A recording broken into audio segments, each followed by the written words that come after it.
سڵاتان لێبێم کاتتان باش بەرنامەی ڕۆماڵی هەفتەتان پێشکەش دەکەم. هەنگاوەکردەکان بۆ چونە نێو پرۆسەی هەڵبژاردنەکانی داهاتووی پەرلەمانی کوردستان بەردەوامە و لە هەفتەی ڕابردوودا هەر دەستگای هەڵبژاردننی پارتی و یەکێتی کۆبوون و ڕانگەیان کە لەسەر زۆر پرسی یەکلایکەرەوە سەبارەت بە بازنەکانی هەڵبژاردن یاسای هەڵبژاردن کۆبوونەوە گرفتێکی ئەوتۆ لە بەردەم جێبەجێکردنی پرۆسەکە لە قۆناغی داهاتوو نەماوە. ئەوەی کە ئەمڕۆ زانیاری بێ هەر ئەمڕۆ دەستەی سەرۆکایەتی پەرلەمان لەگەڵ تەواوی لایەنەکانی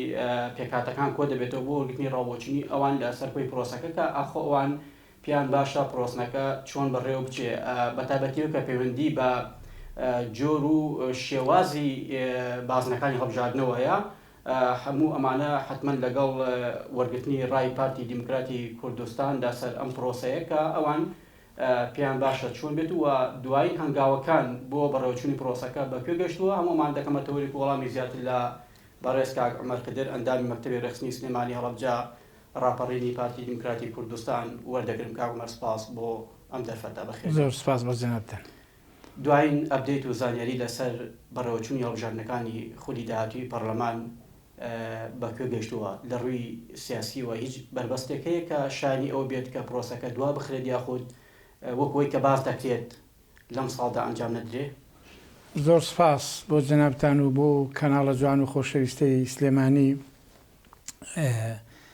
لای ئێمە لە پارتی دیموکراتی کوردستان هەڵبژاردن مەبدەئێکی نەگۆڕە و پێمان وایە هەر چۆنێک بێ دەبێ ئەم ساڵ هەڵبژاردنەکە بکرێ و پێشتریش کە تەمەنی پەرلەمان درێژ کراوەتەوە ئێمە لە پارتی دیموکراتی کوردستان لەگەڵی نەبووین و پێمان وە بۆ کە سەلیمترین ڕێگا بۆ ئیدارەدانی دەسەڵات و فەرمانڕەوایی هەڵبژاردنە کە شێوەیەکی ئاسایی و یاساییە. بۆ ئێمە هەموو هەوڵەکانی خۆمان خستۆتە گەڕ بۆی بتوانین ئەم ساڵ هەڵبژاردنێکی پاک و بێگرت و بە هەڵبژاردن بکەین کە هەموو حیزب و لایەنەکان تێیدا بەشدار بن و هەڵبژاردنێک بێ کە وەڵام دەرەوەی پێداویستیەکان و داواکاری جەماوەرەکەمان بێ. بۆ لای ئێمە وەکو پارتی دیموکراتی کوردستان هیچ گیر و گرفتێک یانی ئەوەی دەمێنێتەوە ئێمە هەوڵ دەین چۆن ئەو لایەنانەی کە هەندێک تێبینی و سەرنجیان هەیە تێبینی و سەرنجەکانیان وا بکەین کە هەم لەگەڵ پرۆسە دموکراسیەکە بگونجێ و هەم بتوانین ئەوانش قەناعەت بکەین کە بەشداری لە هەڵبژاردنەکەدا بکەن بۆی بتوانین هەڵبژاردنێکی پاک و بێگەرد و باش بکەین. کۆبوونەوەی چەند ڕۆژی ڕابردووی نێوان یەکێتی و پارتی و لایەنەکانی دیکەش زەمینێکی وای خوڵقاندووە کە فعلەن ئەم بۆ چوونە ئەم هاوڕاییە لە بابەتی هەڵبژاردنەکان دروست بوو بێت. کۆبوونەوەی هەفتەی ڕابردوو کۆبوونێکی زۆر باش بووە، باشە لێک تێگەیشتێکی باش هەبووە. ئەو خاڵانەی کە دەکرێت بڵێ گرفت یا بربەست بوون لەگەڵ لەسەریان گەیشتوونە ڕوئیایەکی مشتەرەک تێڕوانینێکی مشتەرەک بۆیان. پێشتر ئێمە پێمان وا بووە کە پەرلەمان بۆ هەموو کوردستانە و وەکو پارتی دیموکراتی کوردستان مەبدەئێکی نیشتیمانی نەتەوەیشمانە ئێمە لەگەڵ یەک بازنەی بووین نەک لەگەڵ تەجزیع و بەشکردن و ئێرە بۆ ئەوەندە بۆ سلێمانی ئەوەندە بۆ دۆک ئەوەندە بێەوە تێڕوانی ئێمە ڕاد ئەگرم بۆ پارتی ینی خواستێتی کە هەڵبژاردن یەک بازنەی بێت هۆکارێکی بۆ ئەمە؟ بەڵێ هۆکارێکی گرنگ هەیە بۆ ئەمە نەکار یەک هۆکار بەلای ئێمەوە بەهێزکردنی گیانی نیشتیمانی و نەتەوەیی بەنێوە بەهێزکردنی گیانی خۆشویستنی وڵات ئەوانە پێویستی بە چەند مەرحلە قۆناغێکێکە بێ پێیدا تێپەڕین. ئێمە پێویستمان بەوە نییە کە کوردستان جارێکە بکەینە ناوچە و بەش و ئەوە نوێنەری سلێمانی ئەوە نوێنەری دوهۆکە ئەوە نوێنەری هەولێرە. ئێمە پێمان وایە کە هەر کەسێک دەوێت بە ئەندامی پەرلەمان متمانەی خەڵک بەدەستدێنی نوێنەری هەموو میلەتی کورد دەبێت و نوێنەری هەموو کوردستان دەبێت و لەوەش گرنگتر دەبێت بیرکردنەوە و هەستێکی نیشتیمانی هەبێت، هەستێکی نەتەوەی هەبێت، نەک هەستێکی سلێمانی هەبێیان هەستێکی هەولێری هەبێیان هەستێکی دۆکی بۆی لای ئێمە ئەمە هەچەند لای ئێمە ئەمە وەکو ناڵێن دژی بووین بەڵام پێمان باش نەبووە. باشتر لەوە ئەوەیە کە کوردستان یەک بازنەیە بۆی بتوانین ئەو هەستە نیشتیمانێنێتەوەی گەشە پێ بدەین بەرەو پێشەوەی بین و تاکی کورد لەسەر هەستە نیشتیمانێتەوەیەکە پەروەردە بکەین بۆیە. بەڵام لەگەڵەوەشدا ئێمە دژی چوار بازنەیە فرە بازنەیەکە نەبووین کە حیزبە بەڕێزەکانی دیکە داوایان کردووە هاوڕا بوون بە تایبەتی یەکێتی نیشتیمانی کوردستان کە دەبێت پێم وابێ لەسەر چوار بازنە ڕێکەوت چوار بازنە یەکلا بۆ تۆ کە چوار پارێزگا چوار بازنە. ئەمە گرفت دروست ناکات بۆ ئەم بابەتە نەتەوەی نیشتیمانی کە بە ڕێزە بۆ کەسێکی بە ئاگا ئاماژەی پێ دەکەیت؟ ئێمە پێمان باش نەبووە بێمان باشنەوە بەڵام لەگەڵبوونەکەمان پێمان باشنەوە بەڵام لەگەڵبوونەکەمان بۆ ئەوەی هەدەفە استراتیژیەکەی کە ئەمساڵ انتخابات بکرێ ئەمساڵ هەڵبژاردن بکرێ و جارێکە پارتی دموکراتی پارتی ئەوە نەمە بەستی بووە هەڵبژاردن بکرێت لەمەدا چاپۆشی کردووە بەدڵنیەوە بە هیچ شێوەیەکی پارتی دموکراتی کوردستان جارێکە لەگەڵ تەمدیدی تەمەدی پەرلەمان نابێ بۆیە ناچاری تەنازل لێ بکەین کە حیزبەکانی کە ڕازەکەین کە بەشداری هەڵبژاردن هەرەوە پرسیارە کاک عومەر بۆ نمونە یعنی پارتی خواستێکی زۆر باشی هەیە بۆ بەڕێوەچوونی هەڵبژاردنەکان ئەم خواستێکی سروشتی سەرکردایەتی و مەکتەبی سیاسی پارتیە یاخود بۆ نمونە باز دەکەم دەمەوێت وەڵامەکە بەڕوونی وەربگرم حتمەن بەڕێز ئاگاداری کۆمەڵی وردەکاری لەم بابەتە خواستی نێودەوڵەتی هەبووە بۆ وەکو فشار بۆ ئەوەی کە پارتی وێکێتیان بڕیارە بن هەردوو لا هەیە خواستێکی نێودەوڵەتی هەیە وڵاتانی ئەوروپی و ئەمریکا و ڕۆژاوە ئەو خواستێکی جیهانیژی UN هەیە کە ئەوانیش پاڵەپەستۆیەکیان هەیە بۆ ئەوەی کە ئەم هەڵبژاردنە بکرێت جگ لە دەرەوەی ئەوانە پارتی دموکراتی کوردستان پارتی دموکراتی کوردستان یعنی دموکراتیەکە لا ئێمە مەبدە هەر دوشم و شعارێکی عابیر نیە تێپەر لا ئێمە قەناعەتمان پێ بە مەسلەی دموکراتی بۆیە ئێمە پارتی دموکراتی کوردستان لە قەناعەتی بڕوابوون بە دموکراسیەوە پێی وایە کە دەبێ هەڵبژاردن بکرێ و ئەنجە لە هیچ دنیایەکیش نییە یعنی دەسەڵاتێکە بێ کە خۆی بە دەسەڵاتێکی دموکراسی شەرعی و ئاسایی یاسایی لە قەڵمدا بەبێ پرۆسی دموکراسی ئێمە دەمانەوێت لە پارتی دموکراتی کوردستان نمونەیەکی جوان لە فەرمانڕەوایی لە ئیداردانی وڵات پێشکێشی دەوروبەری خۆمان و UN و هەموو وڵاتانی دەور بکەین کە ئەم نمونە جوانە سەرچاوی لە چی دەگرێت لە دموکراسی و لە پرۆسی هەڵبژاردن باشە کەواتە مەبدەئیەن پارتی سوورە لەسەر هەڵبژاردنەکەی خۆی دابکرێت ئەمە یەکلابووەتەوە ئەوە یەکلابووەتەوە و خابیلی گفتوگۆنیاوەیان دەبێت ئەو ساڵ هەڵبژاردن بکرێت بەرامبەر ئەمە ئامادەکاریەکانی وەکو دەستگای هەڵبژاردننی پارتی چییە بۆ چونە پرۆسەکە یعنی ئەوەی کە هەنگاوی کردەی بێ ئەوەیە کە بۆ نمونە قەناعەت بە هاوڵاتی بهێنێت کە فعلەن ئەمنیەتە نیەتێکە لە جێگەی خۆیدایە و دەبێ هەڵبژاردنەکە هەر بکرێت هەندێک شتە هەیە بەدیهیە هەندشتی ئاساییە تەمەنی پەرلەمان بۆ 4 ساڵە باشە تۆ مەفروزە پێش ئەوەی 4 ساڵەکە بێ خۆ ئامادەکەی بۆ هەڵبژاردن چونکە پرۆسی دموکراسی بۆ هەڵبژاردن وایە ئەو ڕۆژەی انتخابات تاوا دەبێت ئەو ڕۆژی بەدەست بکەوە بۆ خۆناغی داهاتوو بۆ هەڵبژاردن بۆ سوود لەو هەڵەوکەم و کوڕیانە بکەی کە لەم هەڵبژاردن نەکراوە و ئەو پێشنیاز و تێبین و سەرنجانێکی لەسەر ئەم هەڵبژاردنە هەیە بکەی بە پێشنیاز و کار و بەرنامەی خۆت بۆی لە داهاتوو ئەمانە جێبەجێ بکەیت ئێمە لە پارتی دموکراتی کوردستان هەر ئەو ڕۆژە انتخابات تاوا دەبێت ئەو ڕۆژە بەرنامەمان هەیە تێڕوانینمان هەیە استراتیژ و پلانی تایبەتی خۆمان هەیە بۆ ئەوەی کە هەڵبژاردنی داهاتوو چۆن بکەین بۆیە ئێمە لەگەڵ ئەو بەڕێز و حیزبولانانەی کە بڕووبیانوشیان هەبوو بۆ انتخابات هەمان قسەمان پێ دەگوتن ئێمە گوت ئێوە 4 ساڵ انتخاباتان کردووە تەمەەن تێبڕ لە خلال ئەو 4 ساڵە هیچ تێبین و سەرنجێکتان نەبووە هیچ ڕێیەکتان نەبووە لەسەرەوەی کا یاسای هەڵبژاردن چۆن بێ کۆمیسیۆن چۆن بێ بە کام لیست دەنگ بدرێت بە چەند بازنەی دەست بێ بۆ ئیلا دوای تەوابوونی تەمەنی پەرلەمان کات 4 ساڵەکە تێدەپەڕ ئێوە ئەو بابەتانە دێنەکە ئەگەر خۆزینەوە نەبێت لە انتخابات بۆی ئێمە هەموو ئامادەکاریەکانمان لەو ڕۆژەوە دەست پێ دەکات کە انتخابات کۆتایی دێ یعنی ئەو ڕۆژە کە انتخابات کۆتایی دێ لا ئێمە کۆتاییە لا ئێمە سەرەتای انتخاباتێکی بە بەرنامە دەست پێ دەکەین تێگەشتن و مانتیقە بێ دەبێ هەڵبژاردننی ئەم جارە تەواو هەڵبژاردنێکی جیاواز بێ لە ڕووی پرەنسیبەکان و بنەماکانی هەڵبژاردن و لە ڕووی ئەو گۆڕانکارانشی کە دەشی هەڵبژاردنەکە بدەی خۆی دابهێنێت بەتەکی چونکە هەر هەموو ئەوانەیە کە انتخابات پێ دەکەیت جایە پێشتر یەک بازنە بۆ ئێستا چوارە جاران بە ئەو لیستە دەنگدرا کە کۆمیسیۆنی هەڵبژاردننی کوردستان بەڕێ ئێستا بە لیستە دەنگ دەدەین کە کۆمیسیۆنی عێراقا بە جیاوازی هەیە لە هەڵبژاردنەکانی پێشتر تەکمیلی قسەکانی بەڕێزت هەر یعنی ئەم شەو وەزیرێکی حکوومەتی هێرم لە پۆستێکدا دەڵێت ئەم هەڵبژاردنێکی تەواو جیاواز دەبێت ڕەنگە سیستمی سیاسی و کاری پەرلەمانی لە داهاتوودا لە فۆرمێکی جیاوازتر گۆڕانکاری بەسەرا بێت هاوڕای ئەم بۆ چونیت بەنسبەت و ئەم گۆڕانکاریت چۆنە یعنی بۆ نمونە ئەوەندەی کە خۆت ئاگاداری بابەتەکانیت لەوانەیە بۆ حیزب و لایەنەکانی دیکە ئەو قسەیە وابێ بەڵام بۆ ئێمەی پارتی دموکراتی کوردستان لەوانەیە زۆر وانە بێت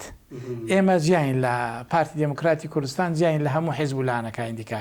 ئێمە حیزبێکین خاوەن ڕوئیایەکی ڕوون و ئاشکرایین یعنی ئەوەی کە لە ڕاگەاندن و لە قسە و نووسرا و دەڵێن ئەمە سیاسەتە ڕاست و ڕەواکەیە کە لە حکوومەت و پەرلەمانی جێبەجێ دەکەین ئێمە خاوەن مەرجەیەکین کە مەرجەکەمان لایمان پیرۆزە و بە نەستەن و ڕوحەن و حرفیان لە قسەکانی دەرناچین بۆیە دەمێنێتەوە ئەوەی کە ئاڵگۆڕێک لە ژماری کورسیەکان داوێ ئەمەشمان تەجروبە کردووە لە پارتی دموکراتی کوردستان بە یەک بازنەی ئێمە براوە بووین بە کوردستان دابش کراوە بەسەر زیاتر لە 12 بۆ 18 بازنە ئێمە هەر براوە بووین ئەم جارش کە دابش دەکرێت بەسەر 4 بازنە هەر دڵنیان کە ئێمە براوین بۆیە ئەمە بۆ پارتی دموکراتی کوردستان لەوانەیە مفاجەیەکی تێدانە بێت چونکە لە هەموو حاڵەتەکاندا پارتی دموکراتی کوردستان پشت ئەستور بە مەرجەی سیاسی خۆی جەنابی سەرۆک بارزانی و پشت ئەستور بە جەماوەرە دڵسۆز و تێکۆشەرەکە و پشتەستور بە هێزی پێشمەرگە و کەس و کار و خانەوادی شەیدا سەربەرزەکانمان ئێمە هیچ گومانێکمان قۆڕی ئەو بۆ چوونە یعنی لا بژارنەکانی پێشووتریشا بەرپرسانی پارتی هەروان و تۆ واش دەرچووە بەڵێ یعنی حەز دەکەم بزانم بۆچی ئەمە وایە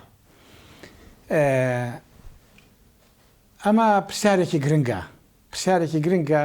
باشە ئەو دوو ڕوئیای جیاوازەیە لە عێراق و لە کوردستانیش چونکە پارتی هەر لە تەنها لە انتخاباتەکانی کوردستان نەبردوتەوە لە انتخاباتەکانی عێراقی شەروا بووە و بەردەجەنابش دەزانین لە انتخاباتەکانی عێراقیش حزبی زۆر گەورە زۆر ژمارە کورسیەکانی هاتۆتە خوارێ بەڵام پارتی دموکراتی کوردستان لە یەکەم ڕۆژ کە بەشداری هەڵبژاردننی کردووە لە 1992 تا ئێستا بەردەوام کورسیەکانی لە هەڵقشاندا بۆ بەردەوام بەرەوە سەرکەوتن ڕۆیشتووە و هیچ ڕۆژێک پاشەکشەی نەکردووە ئەمە نەتیجەی چییە وەکو وەڵای پرسیارەکە ئەمە لە نەتیجەی ئەوەیە کە پارتی دموکراتی کوردستان پارتێکی نیشتیمانیتەوەیە کە هەموو خەڵکی کوردستان لەگەڵ هەستە نیشتیمانیتەوەیەکەیە و پێچەوانەوە هەموو ئەو حیزبانێک کە لەگەڵ هەستە نیشتیمانیتەوەیەکە نەبوون پاشەکشان کردووە خەڵک دەنگی پێنەداون دەستی خوێندونەوە قایمەکانی خوێندونەوە مەبەست و بەرامەکانی خوێندونەوە بۆی ئەگەر لە خۆناغیشدا توانی بیان سواری شەپۆلی ناڕزایی جەماوار بە بنودێکی باش بێن نانتوانیوە بەردەوام بەڵام پارتی دموکراتی کوردستان بەو استراتیژیا ڕوون و ڕاستە سەسپی و نەگۆڕە نیشتیمانیتەوەی توانیتی بەردەوام سەرکەوتن بێ ئەمە خاڵی یەکەم لە ڕوا نیشتیمانیەکەی لە ڕوا حیزبەکە خۆی لە ڕوا حیزبەکەی پارتی دموکراتی کوردستان دووشتی هەیە کە لە هەموو حیزبەکانی کە جای دەکاتەوە کەوای کردووە بەردەوام پارتی لە سەرکەوتندا بەیەکێکیان بوونی جەنابی سەرۆک بارزانی لە قیادە و لە لوتکی هەڕەمی تشکیلی حیزبی پارتی دموکراتی کوردستاندا کە کەسێکی نیشتیمانی نەتەوەی ڕاستگۆی خاوەن بەڵێن لەگەڵ خۆی و حیزبەکەی و لەگەڵ جەماوەرەکەی کە ئەم مەرجع بەهێزەی بوونی جەنابی سەرۆک بارزانی وای کردووە کە پارتی بەردەوام لە گەشەکردندا بێ دووەم کە لە هەموو حیزبەکانی کە ایجاد دەکاتەوە جەماوەرە دڵسۆزە ڕاستگۆیەکەی پارتی دموکراتی کوردستانە کە لە هەموو حاڵەتەکاندا لە پشت پارتی و لە پشت قیادەی خۆیان بوون لە حاڵەتەکان کە پێویست بووە زیاتر لەو حاڵەتەکانی کە هاتوونیان بەیدان و دیفاعیان لە بەرنامە و استراتیژی حیزبەکەی خۆیان کردووە پارتی بۆ ئەمجارەی هەڵبژاردن ئەوەیە کە پارێزگاری لە حەجم و قەبارە و ڕێژەی دەنگەکانی دەکا و شێوەی ڕابردوو یاخۆ دەوێت لەمە زیاتریشی بکات ئێمە وەزعمان زۆر باشترە لە هەڵبژاردنەکانی باش لە ڕابردوو زۆر باشترین بەرەو پێشەوە چوین کۆنگرەمان کردووە قیادەمان نوێ کردوێتەوە تەنزیممان نوێ کردوێتەوە ئاڵوگۆڕمان لە هەیکەلی تەنزیم و حیزبی خۆمان کردووە باشتر خۆمان ئامادە کردووە لەگەڵ جەماوەر و لەگەڵ کەس و کاری شەیدەکانمان لەگەڵ پێشمەرگەکانمان لەگەڵ تێکۆشەرە دێرینەکانمان پارتی خاوەن سەروەت و سەرمایەکی زۆر گەورەیە کە لە هیچ حیزبێک لە ڕۆژهەڵاتی ناوەڕاستدا حیزبێک نییە تەمەنی گەشت بێتە 76 بۆ 77 ساڵ و خاوەن ئەو سەرماوی و بەردەوام بووبێ بۆیە ئێمە هەرتەنها ئەوە نین کە باگراوندێکی دوور و درێژمان لە خەبات و تێکۆشان و لە جەماوەر هەیە لە بە هەموو شێوەکان بۆی ئەمە هەمومان کۆ کردێتەوە تاومان داوەتەوە نوێمان کردێتەوە بۆی بتوانین لەم هەڵبژاردننی ئینشاڵڵا سەرکەوتنێکی زۆر باش بەدەمی دەرەوەی پارتی بە ئینسافەوە بە ویجدان و ئەم شایدێ بۆ خەبات و قوربانیدان و فۆرمی حیزبایەتی پارتی دەدەن لە ساحەی سیاسی هەرێم بەڵێ چونکە ئەمەدا غەدرتان لێ کراوە لەوانەیە غەدرەکە لەوە بێ کە نەتوانن وەکو خۆی ڕاستیەکان ببین و باس بکەن غەدرەکە لەوە بێ چونکە جەنابە دەزانی ئێستا لای هەر کەسێک لای هەر حیزبێک کە قسە دەکات دەزانی کە هیچ گومانیوە کە پارتی دموکراتی کوردستان یەکەم دەبێت کەسی دیایەوە ناکە لەوانەیە منافەسەی حیزبەکان لەسەر دووەم و سێم بێنەک لەسەر یەکەم بوونەکان بۆ پارتی دموکراتی کوردستان بەجێهێشتووە باشە من دەمەوێت وەڵامی پرسیارە هەر بە ڕوونی وەربگرم بۆ ئەو بۆچوونە ئەو منتیقە دروست بووە کە هەڵبژاردننی ئەم جارە جیاواز دەبێت جیاوازەکە لە ڕووی کورسی پەرلەمانیە لە ڕووی دەستپێکردنی ژیانێکی سیاسی تازەیە کە خواستی هەوڵاتی تێر بکات لە چی ڕوویەکەوە یەکا ڕمەرەمە یا بارودۆخەکە خۆی وای کردووە کە ئەم سروشتە بە هەڵبژاردنەکە ببەخشێت بۆ خۆی ئاڵوگۆڕ دەبێ جەناب دەزانی یعنی ئەمە پرۆسەیەکی سیاسی معلن و ئاشکرا باسی دەکەینەوە نیە خوا نەخواستە تانەوتە شەر بێت لە هیچ حیزب و لایەن و ڕێکخراوێکی تر جەناب دەزانی کە حیزب بووە پێشتر خاوەن ژمارەیەکی زۆر کورسی بووە ئەم جارە نەیتوانێت کورسی بەدەستبێنێ حیزب هەبووە کە جاری پێشتر ژمارەی کورسی زۆر بە و سەفرەی ژمارە کورسیەکانی بۆ نیوە دابەزیوە حیزب هەبووە کە پێی وا بووە کە ژمارەی کورسی زۆر دێن بەڵام تەنها توانیوێت یەک کورسی بەدەست بێنێ بۆیە ئەم پێهێنانی ئەم پشت دەنگدانە وا دەکات کە ئەم لیستانەی کە بەشداری لە پەرلەماندا دەکەن حەزم و پێگەکان دیاری دەکات بۆیە من دڵنیان کە بەشێک لەو حیزبانی دیکە ناتوانن ئەو پێگەی خۆیان بەدەست بێن و یاخۆ پێگەکانیان لەدەستن بۆیە لە ڕووی سیاسیەوە ئێمەش چاوەڕوان دەکەین کە ئاڵگۆڕێک ڕوو بدات بەشێکی پەیوەندی بەوە نییە کە بۆ نمونە پارتی زانیوێتی کێ کاندید دەکات و ئەوانەی کە کاندید کراون هەمیان خەڵکی بە مستەوا و خەڵکی نیشتیمانپەرۆر بوون وەکو ئەوەی کە دەوترێت میکانیزمی دیاریکردنی کاندیدەکانی ئەم جارە لەسەر چی بنمایك دەبێت هەرچەندە ڕەنگە ئەم پرسیارە تۆزێک زوو بێ بۆ ئەم بابەتە پێتان وایە ئەوەی کە کراوە لە ڕابردوو باش بووە یان دەتانێت باشتریشی بکەن هەموو ئێستا کە تەماشا پارتی دموکراتی کوردستانکەی هەمان بیر و بۆچون کە لە مەکتەبی سیاسی هەیە هەمان بیر و بۆچون لای ئەندامێکی سادەی حیزبیشەیە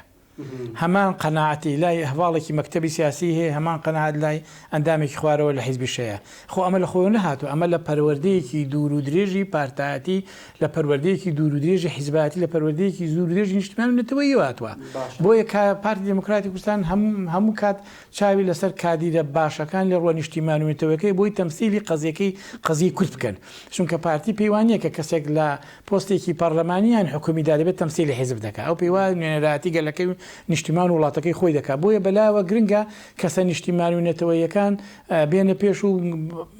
سەرکەون و بتوانێت ئەو نوێراتی خۆیان بە باشی ئەدای ئەو ئەمانەتە بکەن کە دەخرێتە سەرشایەن لە ئەمە خاڵی یەکەم خاڵی دووەمیان هەر مەبدەئیان پارتی دموکراتی کوردستان بۆ خۆی لەگەڵ ئەو قەزیە نیشتیمانیەتەوەیە بۆیە هەر کەسێک تەمسیلی پارتیکا دەبێت ئەو مەبدەئە نیشتیمانیەتەوەی پارتی دموکراتی کوردستان لە هەڵسوکەوتی لە قسەی لە ڕەفتاری لە دانیشتنی لە کۆڕ و کۆبوونەکان ڕێک بداتەوە باشە کەواتە ئێستا ڕوونێکە ڕژاردن لەم ساڵدا بەڕێوە دەچێت بە پشتیوانی خوا ئەمڕۆ کۆبوونەیەکێ لە پەرلەمانی کوردستان لە نیوان دەستەی سەرۆکایەتی و سەرۆکی فراکسیۆنەکان پێکاتەکان ئەم کۆبوونەوەی ئاگاداری بە دیاریکراوی بۆ چییە؟ بۆ کۆبوونەوەی هەفتەی ڕابردووی کە کراوە لە دەستگاکانی هەڵبژاردننی حزبەکان باشە لەسەر 5 خاڵ پێک هاتوون تەنها ئەو خاڵێک کەماوەتەوە لەسەری پێک نهاتوون کورسی کۆتاکانە کە ئێمە لە پارتی دموکراتی کوردستان پێمان وایە کە کۆتاکان ناکرێت کەس نوێنەریان بێ خۆیان دەبێت نوێنەری خۆیان بن و ناکرێت کۆبوونەوە بەبێ ئامادەبوونی ئەوان قەرار لەسەر کۆتاکان بدرێن ئەوان بەبێ ئەوەی تورکمان و کردان و مەسیحی و ئاشووری بێەوەی لە کۆبوونەوەکە بن حیزبی ترکۆبنەوە و بڵاوڵاکە کە ئێمە وامان قەرار بۆ داون بۆیە ئەمە پێمان وایە کە دەبێت خۆیان قەرار لە چارە و نیسیخۆن چۆن ئێمە پێمان وایە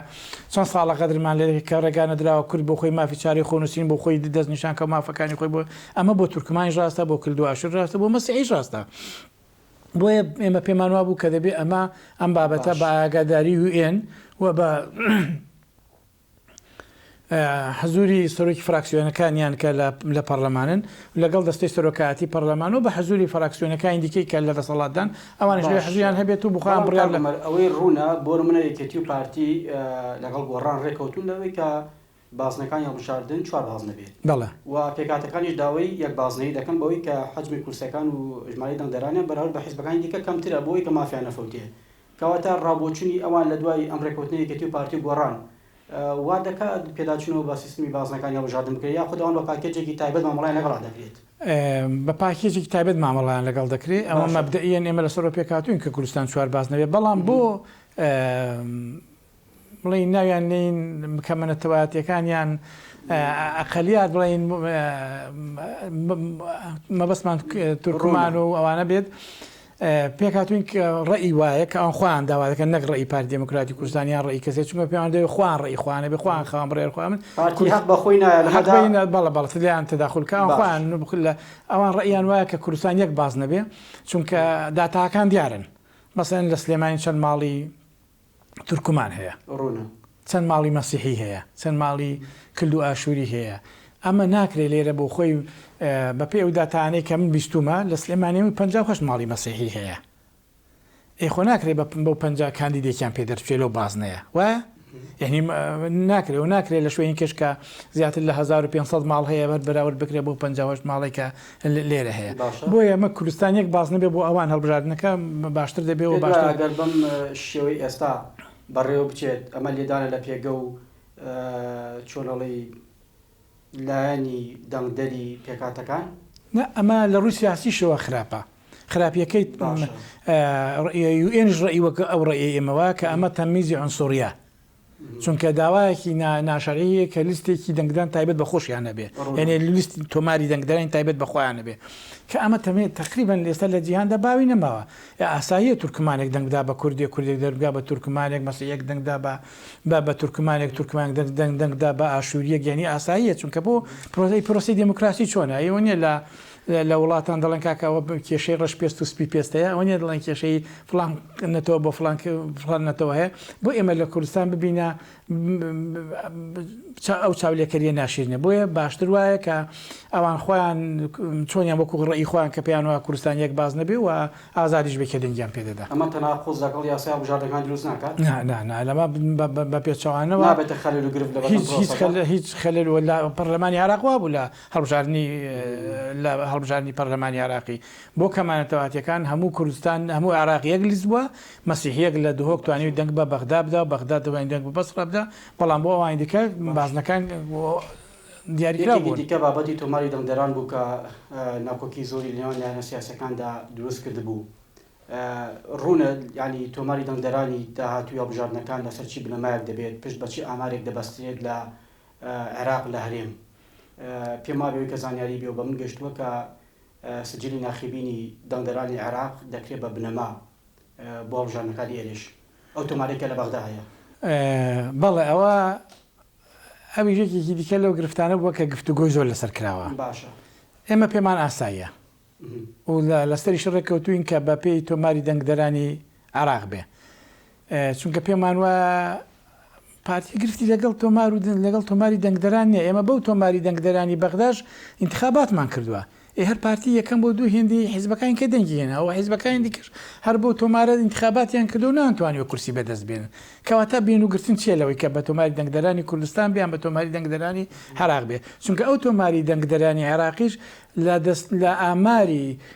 لە دەستەی ئاماری وەزارەتی بازرگانی عێراقی وەرگیراوە کە بەڵام ئامارە کەم و زیادی نەکردووە بۆ لە خەڵکەیە مردووە خەڵکەیە ئەم جارە شمولی دەنگدان گرفتی زۆرە بەڵام ئێمە پێی رازی بووین چونکە پێمان وا بۆ کەەوە تەنها بیانوکردنە بۆی هەڵبژاردنەکە نەکرێ بەستەن هەموو خەڵکی کوردستان دەزانن لە هەر چوار پارێزگاکە سەدان کەس ناوی لەو تۆماری دەنگداران نەبوو لە ڕابردووش سەدان کەس دەنگی نەبووە نەک یەکێک و دوو چونکە ئەم تۆماری دەنگدەرانە ئەو تۆمارەیە کە پشت بە فۆرمی بایعی بەستراوە بە فۆرمی خۆراک ئەم تۆماری ساڵی چەندێک ئەو تۆمارە کۆنە ئەبدێتێکراوەتەوە بەڵام ئەبدێتەکە مردوو چوونە دەرەوەی وڵات و نەماوانی تدا لێ پاک نەکراوەتەوە هەتەنها بۆ ئیزافە کراوە بۆیە بەڕێی ئێمە وا باشوو بە تۆماری دەنگدەرانی کوردستان هەڵبژاردن بەڵام ئێستا لەسەر ڕێککەوتین و کۆتاییمان پێنەوە کە بە تۆماری دەنگدەرانی عێراقی انتخابات دەکرێت ئێمە پێمان گرفت نییە ئەمە یەکلا بۆتەوە بڵێ باشە هەڵبژاردننی پەرلەمانی هەرێم کەی دەکرێت ڕوونە هەرچەند مەسڵەحەتی سەرۆکایەتی هەرێمەکە ڕۆژەکە دیاری یاسا هەیە بە پێی یاسا دەبێ سەرۆکی هەرێم ڕۆژێک دیاری بکە و پێی ئەوەی کە معلوماتم هەیە سەرۆکی هەرێم جەولەیەکی گفتوگوی بەدەستەوەی لەو هەفتەی داهاتوو لەگەڵ حیزبەکان و لەوانەیە حیزبەکان کۆ بکاتەوە ڕۆژێک دیاری بک بۆی کە هەڵبژاردننی تدا بکرێت بەڵام لە لەسەر چاوەکە لەسەرەوەیە کە لە مانگی دەدا دەبێ دۆخی کۆمسیۆنی هەڵبژاردنەکان و ڕاپرسی لە هەرێم توانای ئەوەی هەڵبژاردنێکی لەم شێوەیە بەڕێوەبەرێت یا خولانی کەم ئامادەکاریەکان بە شێوەیە کراوە یان دەتوانێت لەو ماوەی کە دیاری کراوەکە لە ڕەنگە چەند مانگی داهاتوو بێت کۆمسیۆن دەتوانێت هەموو ئامادەکاریان بکات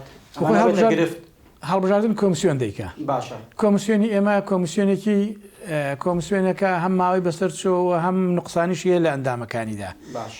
بۆیە لەسەر ئەوش پێک هاتووین کە ئەم کۆمسیۆنە کارا بکرێتەوە ئەم کۆمسیۆن کە پێشتر ئاڕای جا هەبوو کە ئەم کۆمسیۆنە نەبێنێت چاولێکەری بەغدا چەند حاکمێک سەرپەرشتی هەڵبژاردنەکە بکەن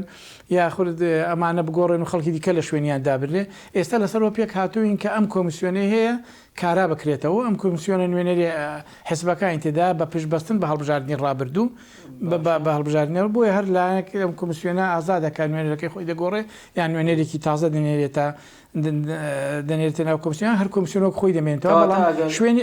شوێنی ئەو سێ کەسێک کە بەتاڵە لە کۆمسیۆن شوێنەکەیان پڕ بکرێتەوە کەواتە ئەگەر بەم پێوەرە بێ بەم تێگەشتە بێ هەڵبژاردنەکان دەچێتە چەند مانگی داهاتوو ڕەنگە کۆمسیۆن شەمانگی پێویست بەلایانی کەم بۆی ئامادە بێت پرۆسەکە بەڕێوەبەرێت زۆرتر چاوەکان لەسەرەوەن کە لە مانگیدا هەڵبژاردن بکرێ مانگیدا بەڵێ کە یاسای هەڵبژاردن دەچێتە پەرلەمانی خوێندنەوەی بۆ دەکرێت. ئەو پەیوەندی بە فراکسیۆن و لێک تێگەشتنیا فراکسیۆنەکان هەیە لە پەرلەمان لەگەڵەوە گفتوگۆیی کە لە نێو حیزبەکاندا هەیە بەس هەموو جوودەکە کراوە کە بە خێرایی و هەنگاوەکانی سەرای بکرێن بۆی بتوانین کە زوو پێداویستەکانی هەڵبژاردنەکە جێبەجێ بکەین. فراکسیۆنەکان ئامادەی ئەمن ئامادەن بەڵە. باشە من وەکو دوایین قسە دوایین تێگەشتن لەسەر کۆیتەوە کە شتێک دەگەلتەوێ بێڵیت. پارتی دموکراتی کوردستان بەلایەوە هەڵبژاردن مەبدەئێکی نەگۆڕە و پێمان وایە کە باشترین شێوەی یاسایی و ئاسایی بۆ ئیدارەدانی کوردستان هەڵبژاردنێکی پاک و بێگەردە و ئێمە وەکو هەمیشە پشت بەخوا و بە مەرجعیت و سەرۆکی خۆمان و بە میلەتەکەمان هەڵبژاردنێکی پاش و بێگەرد و سەرکەوتوانە ئەنجام دەدەین ئینشاءڵڵا. بەڕێز ئەمەر خودر ئەندامی مەکتەبی ڕێخستنی سلێمانی هەڵبجەی پارتی دیموکراتی کوردستان سپاس بۆ ئەم دەرفەتە بەخێر بێت. زۆر سپاس بۆ بەڕێزت. مادووبان کردیت. زۆر سپاس. بینەرانی بەڕێز و خۆشەویست ساتەوەرێکی دیکە بەرنامەیەکی دیکە هەر شاد و بەختەوەر.